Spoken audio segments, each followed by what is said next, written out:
한동훈 후보자가 조국 전 장관에 대한 수사를 했고, 그래서 이 정부가 불편해했고 지금까지도 발목을 잡으려고 하는 이유가 아니냐.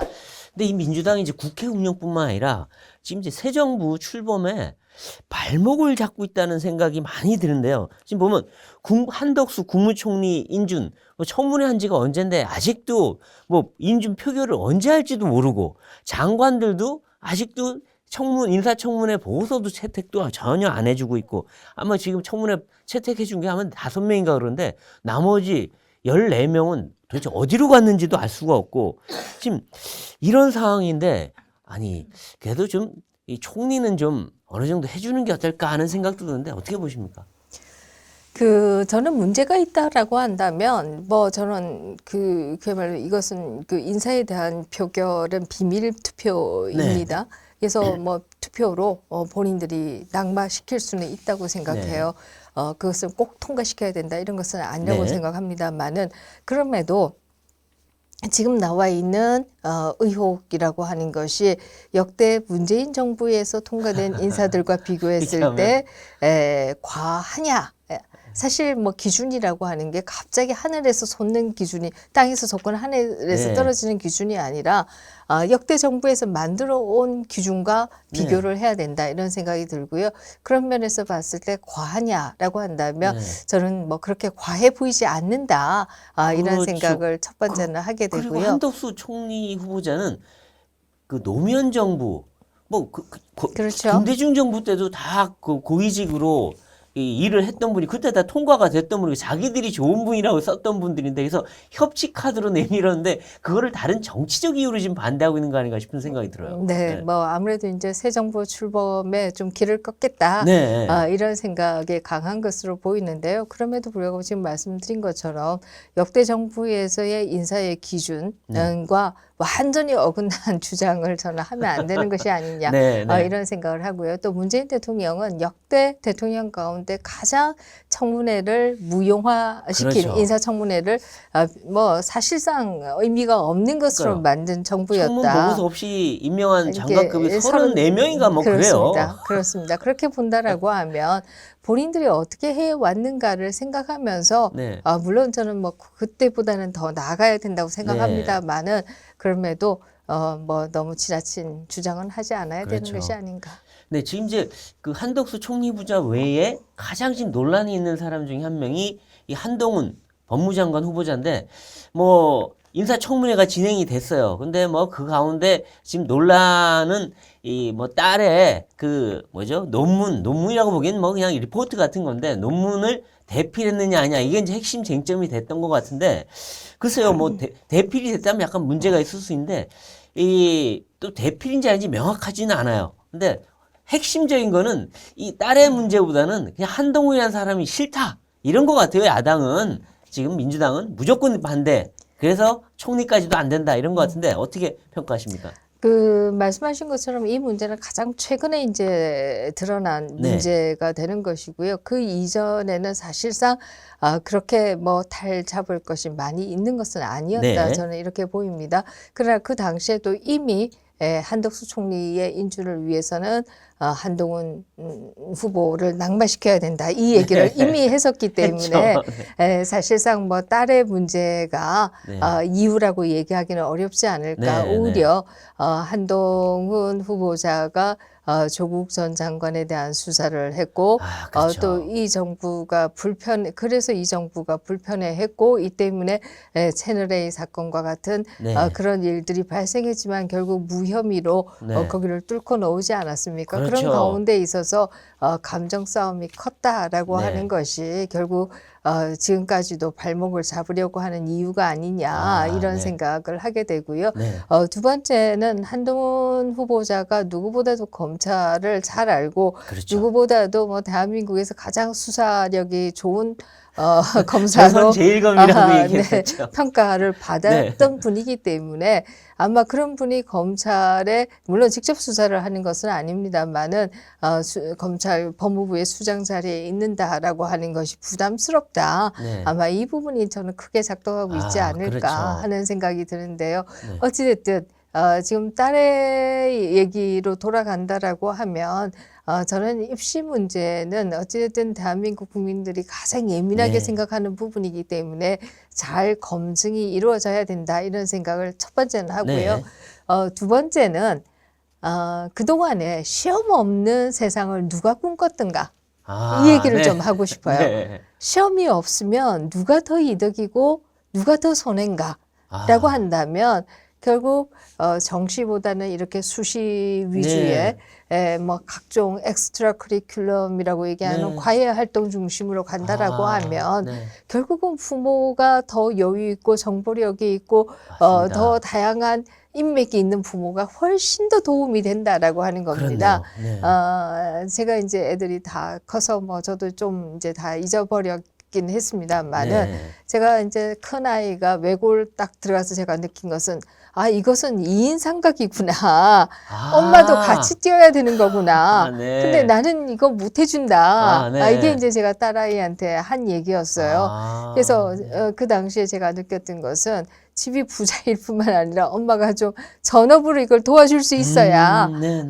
참 이 수시라고 하는 게 더 쉽겠구나 이런 생각을 한 적이 있었는데요. 네. 저는 기본적으로 시험의 경우에는 네. 아무리 가외를 시켜도 학생의 머리에 따라서 어느 이상은 안 된다고 생각하는 입장입니다만은 이렇게 지금 뭐 여러 학부모들의 얘기를 들어보면 네. 하다못해서 수행평가 이런 데서 미술평가라면 미술학원에서 그 같이 하고 그렇죠. 뭐 이런 것들이 네. 외국 학교 보내려고 준비하는 학생들뿐만 아니라 네. 국내 학교에서도 네.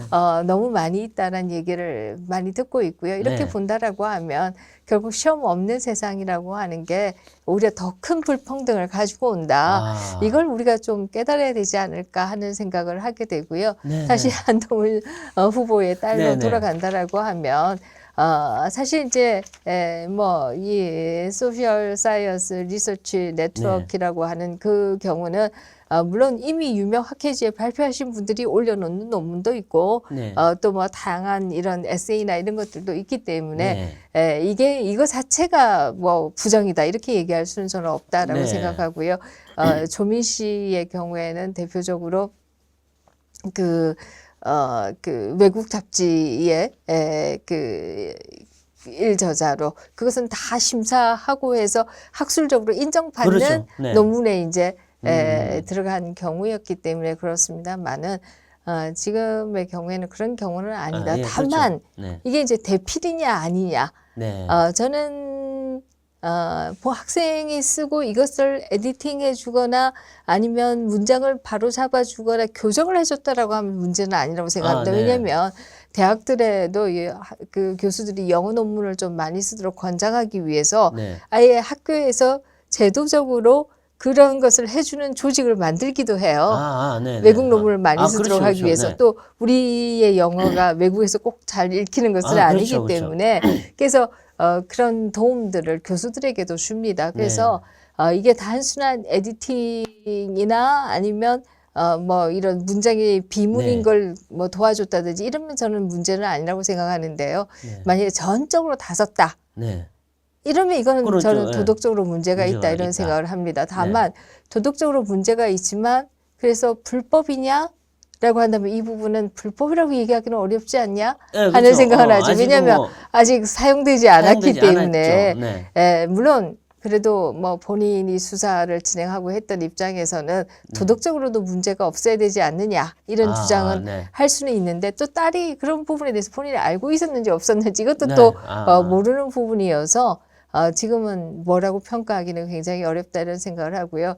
저도 이 부분에 대해서는 굉장히 어렵게 생각하는 게 제가 학생들이 리포트를 받으면 일반적으로 다 읽어봐요. 네. 읽어보는데 일부 과거에 뭐 항상 그런 예가 나오는 것은 아니지만 다른 과목의 리포트가 나와 있든지 네. 제가 제출한 문제가 아닌데 이렇게 네. 나온 경우들이 있어요. 네. 혹은 또 똑같은 리포트가 나오기도 해요. 근데 그 경우에는 저는 이걸 돌려줘요. 이거 잘못 제출했다. 다시 내라. 네. 그렇다라고 해서 그걸 경찰에 그렇죠. 신고하거나 이러지는 않거든요.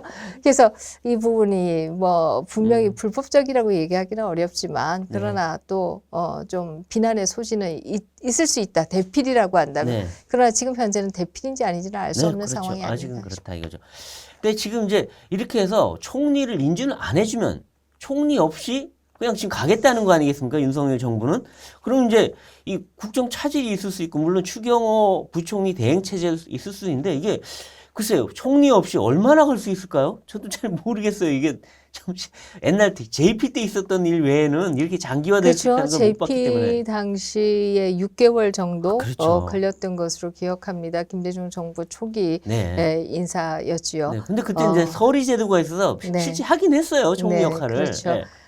지금 사실 이제 말씀하신 것처럼 그 당시에는 서리 제도가 있었고 서리가 임명 동의를 해주고 그 이후부터 청문회가 이루어졌습니다만은 그러나 정부는 출범했는데 장관이 없고 이런 문제는 올바르지 않다라고 해서 이미 하도록 법이 바뀐 그렇죠. 거잖아요. 네, 네. 그렇게 본다라고 하면 민주당이 이 부분을 미리미리 좀 다 해줘야 되는 것이 아니냐. 네. 아예 부결이면 부결이고 뭐 찬성이면 찬성이고 해줘야 되는 것이고 네. 인사청문회 역시도 좀 더 빨리빨리 진행을 그렇죠. 했어야 되는 것이 아니냐 이런 네. 생각은 네, 들죠. 그렇죠. 이제 윤석열 정부 얘기로 가보죠. 이제 윤석열 정부 오늘 출범을 했는데요. 취임식을 하고 이제 윤석열 정부에 근데 그 세 가지 참 난관이 부딪혀 있다고 생각해요. 첫 번째는 여야 간 협치가 이루어져야지 첫 정부가 그래도 법률은 법률대로 바꿀 건 바꾸고 정책도 해나가야 되는데 이 야당이 계속 발목 잡아버리면 아무것도 할 수가 없는 거.